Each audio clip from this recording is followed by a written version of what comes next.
一起来读帖撒罗尼迦后书第2章第14节。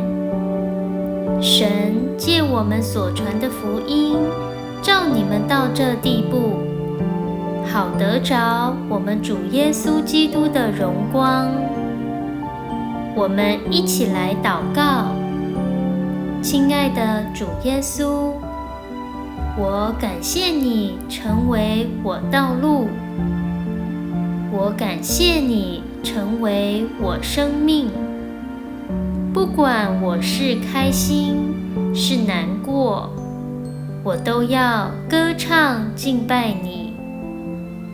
你的慈爱使我平安，你的恩典使我满足。主啊，我要感谢赞美你。祷告奉主耶稣的名求，阿们。今天要推荐的诗歌是在乎照我之处。